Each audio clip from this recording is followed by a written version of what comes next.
32 बोसोर आसाम पुलिसाव साख्रि मावनानै भलन्टियार रिटायारमेन्ट लाबाय राजेन बर' बिथाङा।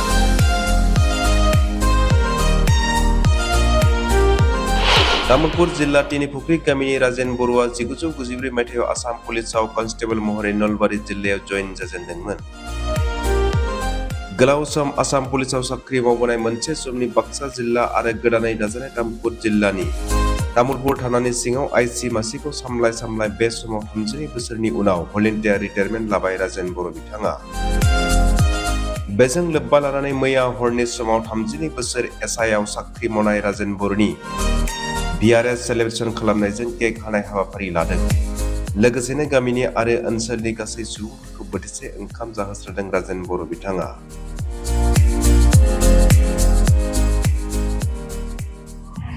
खुलुमबाय निउज पर्टेल नायगिरि गासैबो रायजो जासिम आंनि गोसो गोरबोनि खुलुमनायखौ आङो जासिहरग्रोबाय नैबे समाव।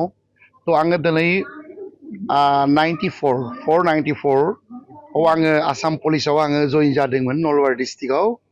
आङो दिनै आंनि साख्रिया 32 बोसोर जाबाय आरो बे 32 बोसोर जानाय उनावहाय आङो थांनाय फेब्रुवारि दानाव आङो भिआरएस लेटार अफ भलन्टियार रिटायारमेन्टनि कारणे आङो एप्लिकेसन साबमिट खालामदोंमोन आरो थांनाय जितु फेब्रुवारिनि 12 अर्थात 12 तारिखआव आंनि भलन्टारिया रिपर्ट माबाया एक्सेप्ट जादोंमोन भलन्टारि जितु साबमिसन खालामनाया।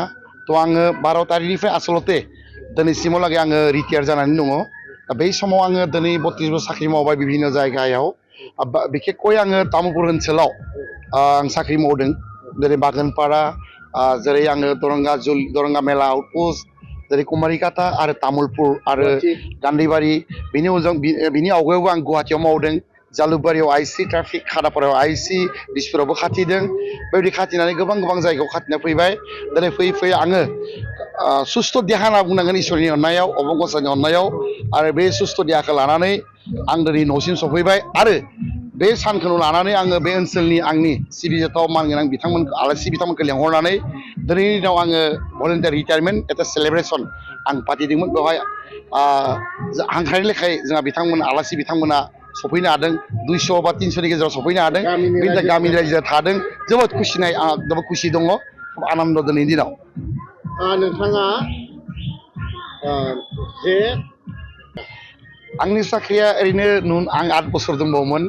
आङो 8 बोसोर साख्रि दंबावोमोन, नाथाय आङो बिनि आवगायावनो भिआरएस लाना फैदों। गोबां सम पुलिसाव खामानि मावबाय रायजो राजानि। जिखिनि आङो पुलिस हिसाबै आंनि दायित्व आरो कर्तब्य आंनि सिनियर अफिसारफ्रा होदोंमोन बेखौ मावबाय। नैबे समाव आङो जिहेतु भलन्टियार रिटायारमेन्ट लाबाय, निस्सयकै आङो बबेयाव माबा मोनसे बिबान लानानै मोजां खामानि मावनो थाखाय आङो नाजागोन। न'खरखौनो जा, समाजनि खामानि, बेफोरबायदि हाबाफारियाव आङो माबा मोनसे बिबान लाना मावगोन आं मोनसे फोथायनाय दङ आंनि गोसोआव। नोंथाङा जे 32 बोसोर बा 32 बोसोर पुलिस साख्रि मावबाय, बे समाव नोंथाङा माबायदि जेंना जेंसिजों मोगा मोगि जाबोदोंमोन फोरमायनो हागोन नामा? बेथ' बयबो मिथिगौ। बे समाव जों जेब्ला हाबदोंमोन, जोंनि जा बिटिसि ओनसोलावबो जथेस्थ' समस्या दंमोन। पुलिस बिफान हिसाबै आङो मावनाय समाव जथेस्थ' जेंना जेंसि मोनदोंमोन। पुलिस हिसाबैथ' थाखायो, गोबां दायित्व थायो आरो आयेनगत भाबै जों खामानि मावनो गोनां जायो। बेबायदिनो हयथ' बेफोर खामानिखौ मावनानै आङो दिनै मोनफैबाय बेसिम। बिभिन्न समस्या मोनो पुलिस थायोब्ला, पुलिस बिफानाव। बेफोर समस्याखौ जोंनि सिनियर अफिसारफोरनि निर्देश मथे खामानि मावनो गोनां जायो आरो मावो। बेखौ मावोब्लानो जोङो आयेन मथे खामानि मावनाय जायो आरो। नोंथाङा गिबियाव बबे आउटपस्टआव जइन जाजेनदोंमोन आरो मा महरै जइन जादोंमोन? आङो आइसि महरै ना 94आव 4494 बे समाव आङो नलबारि डिस्ट्रिक्टमोन। बे समाव आङो एज ए कनस्टेबल, इउबि कनस्टेबल हिसाबै आं जइन जादोंमोन।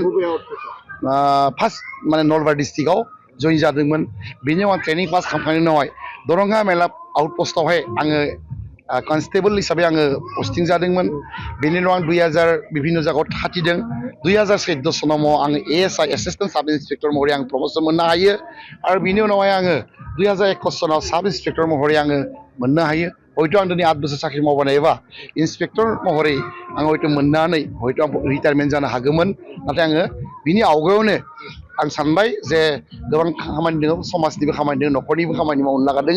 बे हिसाबै आङो थांनाय 12 अर्थात फेब्रुवारिनि 12 तारिखआव आङो भलन्टियार रिटायारमेन्ट लानानै आङो मोजाङै मोजां सफैनो हाबाय बे ओनसोलाव गामियाव। नोंथांनि न'खराव सोर सोर दं?